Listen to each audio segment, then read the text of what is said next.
So if you're into building PCs, you've probably felt it lately, right?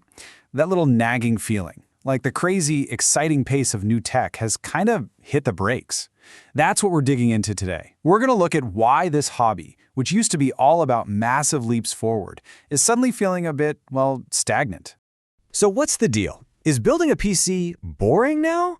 I mean, that's the big question, isn't it? You see it all over the place. Forums, YouTube, you name it. It's not like the hobby is over, not by a long shot, but something just feels different. So, yeah, let's get into it. And look, here's the thing. It's not like there aren't good parts out there. You can build an absolutely killer PC today. The problem isn't quality. The real problem is that there's no massive, compelling reason to upgrade. That huge jump in performance that gets you super excited, it just doesn't feel like it's there right now. All right, let's start where most of us actually build our computers, the mid-range. You know, the sweet spot. This is the battleground for the best bang for your buck. But what happens when that sweet spot gets, well, stuck in time? Okay, this right here tells you everything you need to know. 2 years ago, if you asked, what's the best budget combo? The answer was almost always the Intel i5-12400F and an RTX 3060. Now fast forward to today, what's the go-to combo? Yup, the exact same parts. The king of budget builds just hasn't been dethroned, and that's kind of weird. And here's the kicker. That price, over $350, that's not for some shiny new 40 series card. Nope.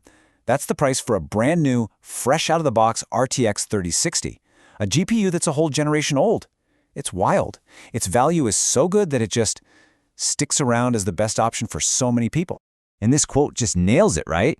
Using something good that's old isn't wrong. And it's not. The 12400F and the 3060 are fantastic parts. The real issue is that the new stuff just isn't that much better for the money. There's no giant leap that makes you go, oh, I have to have that. All right, enough about the budget builds. Let's talk about the high-end stuff, the dream machines. That's got to be where all the crazy new innovation is happening, right? Well, yes and no. It's complicated. So one of the absolute biggest game changers we've seen recently is AMD's 3D V-Cache. I mean, this was huge.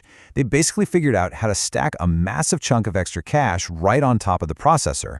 The result, CPUs that just obliterated gaming performance records. It was a true wow moment.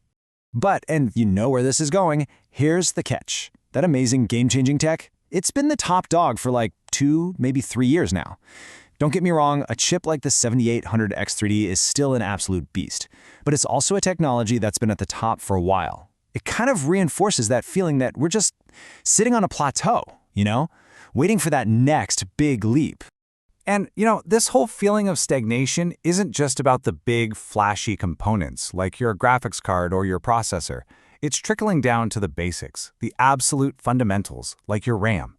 And it's leading to some really tough decisions for builders. Think about this. Is 16 gigs of RAM now a luxury? I know, it sounds kind of crazy to even ask that. For years, 16 gigs in dual channel was just the standard.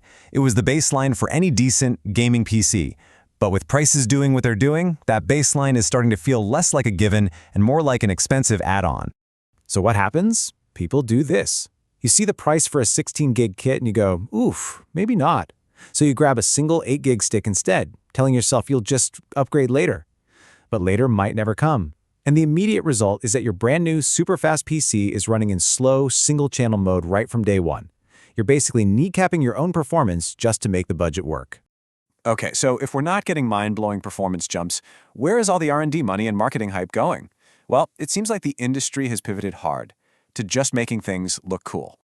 Yeah, instead of speed, we're getting style. You've seen it, the fish tank builds with glass panels everywhere, super clean, tiny ITX builds. And hey, they look awesome, for sure. But they're not really new, are they?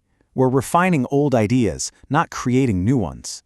And that brings us to the biggest trend of them all, the screen everywhere phenomenon. Step 1, find any flat surface on any component. Step 2, slap a little LCD screen on it. Step 3, show some system stats or, a funny GIF. And boom, congratulations, you've invented a feature. But you gotta wonder, is it really a feature or is it just shiny bling to distract us from the fact that not much else is changing? Which, brings us right back to where we started. If the mid-range is stuck in the past and the high-end is kind of coasting on yesterday's breakthroughs, what's next? What is the next big thing for the PC? Is it going to be AI? Some wild new chip design? Something we haven't even thought of? The whole industry feels like it's holding its breath, waiting for that next wow moment. And for all of us who love this stuff, it really can't get here fast enough. If you enjoy this video, please like, share, subscribe and hit the bell to the later update from my channel. Thank you for watching till the end and see you in the next video.